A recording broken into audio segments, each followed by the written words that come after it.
To my YouTube channel next target में आज UPP का इम्पोर्टेंट क्वेश्चंस हिंदी के बहुत ही इम्पोर्टेंट क्वेश्चन है और आपके इन्फॉर्मेशन के लिए बताना चाहेंगे कि ये क्वेश्चंस टेक्स्ट बुक से लिए गए हैं और ये टेक्स्ट बुक के बहुत ही इम्पोर्टेंट क्वेश्चन है। टेक्स्ट बुक में जो प्रैक्टिस सेट दिया जाता है उसी के इम्पोर्टेंट क्वेश्चंस हम यहाँ पे ला के डिस्कस करेंगे जो कि आपके सिलेबस के अकॉर्डिंग है और आपके एग्ज़ाम में बहुत ही ज़्यादा हेल्पफुल होगी।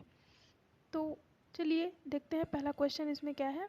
इसमें पहला क्वेश्चन है हिंदी का कि निम्नलिखित में से देवता का पर्यायवाची शब्द कौन सा? किंकर, विभोद, विपुल, लोकेश।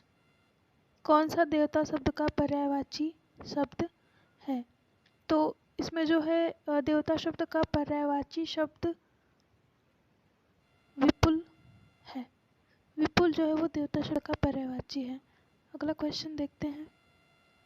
गुण दोष का समरूप मूल्यांकन करने के लिए एक शब्द लिखिए। जो गुण दोष का समरूप मूल्यांकन करता है उसे क्या कहा जाता है? तो शास्त्रज्ञ, ज्योतिषी, जिज्ञासु या समीक्षक। जो गुण दोष का समरूप मूल्यांकन करता है उसे समीक्षक कहा जाता है। ठीक है, तो अगला क्वेश्चन देखते हैं। पूर्वगामी शब्द का विलोम शब्द क्या है? पुरोधा, पश्चगामी, अग्रगामी और अग्रणी।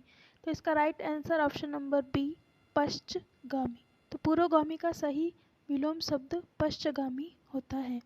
अगला है शतरंज के खिलाड़ी किस लेखक या लेखिका की कृति है? तो सुमित्रा नंदन पंत, महादेवी वर्मा, प्रेमचंद्र या जयशंकर प्रसाद। तो शतरंज के खिलाड़ी रचना किसकी रचना है? तो ये प्रेमचंद्र की रचना है। प्रेमचंद्र ने लिखा शतरंज के खिलाड़ी। महादेवी वर्मा की रचना है नीरजा यामा और जयशंकर प्रसाद की आशु, लहर, कमायनी। ये जयशंकर प्रसाद की रचनाएं हैं। अगला क्वेश्चन देखते हैं। गुरुमुखी लिपि की शुरुआत किस लिपि से हुई है? तो गुरुमुखी लिपि की शुरुआत शारदा, देवनागरी, ब्राह्मी, गुजराती, इनमें से किस लिपि से हुई है? तो गुरुमुखी लिपि की शुरुआत जो है वो शारदा लिपि से हुई है। ठीक है, अगला देखते हैं। देवव्यार्पित शब्द का सही संधि विच्छेद क्या होगा? देवव्यार्पित शब्द का सही संधि विच्छेद क्या होगा? ठीक है, तो देव प्लस अर्पित, देवी प्लस अर्पित, देव प्लस अर्पित या देव प्लस अर्पित। तो देवव्यार्पित शब्द का सही संधि विच्छेद देवी प्लस अर्पित होगा। ठीक है, अगला देखते हैं। रघुपति राघव राजा राम में कौन सा अलंकार है? तो रघुपति राघव राजा राम, इसमें र शब्द की पुनरावृत्ति बार बार हुई है और जब किसी शब्द की पुनरावृत्ति बार बार होती है तो वहाँ अनुप्रास अलंकार होता है।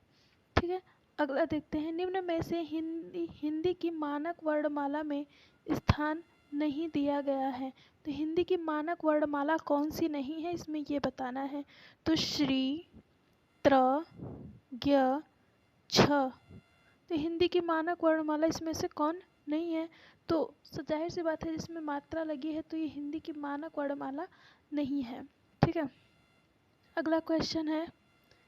क्वेश्चंस थोड़े छोटे हैं बट क्लियर हैं।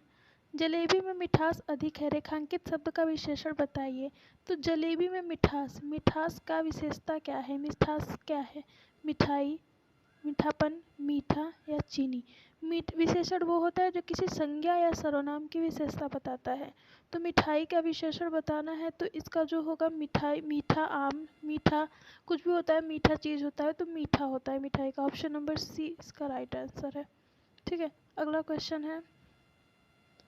आवश्यकता से अधिक धन संपत्ति एकत्र न करना वाक्यांश के लिए एक शब्द लिखें। आवश्यकता से अधिक धन संपत्ति एकत्र न करना वाक्यांश के लिए एक शब्द अपरिग्रह, सदाचार, आस्तेय, कृपणता। तो इसका आवश्यकता से अधिक धन संपत्ति ग्रहण एकत्रित न करना, इसके लिए एक शब्द जो होगा वो होगा अपरिग्रह। Option number A right answer.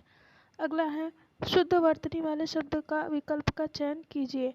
शुद्ध वर्तनी वाले शब्द का विकल्प का चयन कीजिए। 9, 34, 39, 31, 75, 25, 51, 53। इसका right answer option number D 51, 53 है।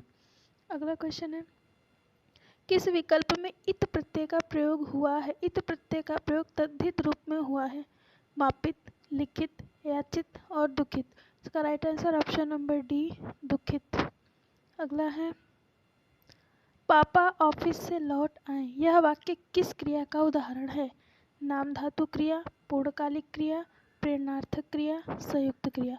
पापा ऑफिस से लौट आए, ये जो है वो संयुक्त क्रिया का उदाहरण है। ठीक है, अगला क्वेश्चन देखते हैं। शुद्ध वर्तनी वाले शब्द का चयन कीजिए।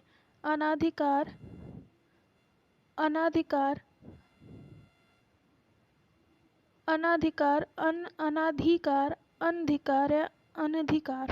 तो इसका right answer option number C अनधिकार है। अगला है, किस विकल्प में संकेतार्थक वाक्य है? तुम प्रियतम मेरा मित्र है, यदि तुम चलो तो मैं भी चलूं, हो सकता है कल मौसम ठीक हो जाए, राजेश अपना कमरा साफ करो। इसका right answer option number B है, यदि तुम चलो तो मैं भी चलूं, इसमें संकेत दिया गया है। ठीक है, अगला क्वेश्चन है,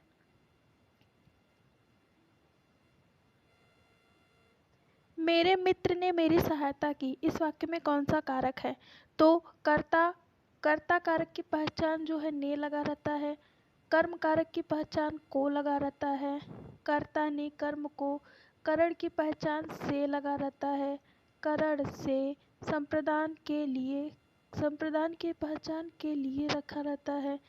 तो ये हो गया, यहाँ पे कर्ता कारक होगा क्योंकि मेरे मित्र ने लगा है तो कर्ता कारक ऑप्शन नंबर ए। अगला है, निम्नांकित शब्दों में से कौन सा तद्भव है? तो पाहन, पिपाशा, पंडित, परीक्षा। इसका राइट आंसर पाहन हो जाएगा। पाहन तद्भव शब्द है, इसका तत्सम हो जाएगा पाषाण। ठीक है, अगला है,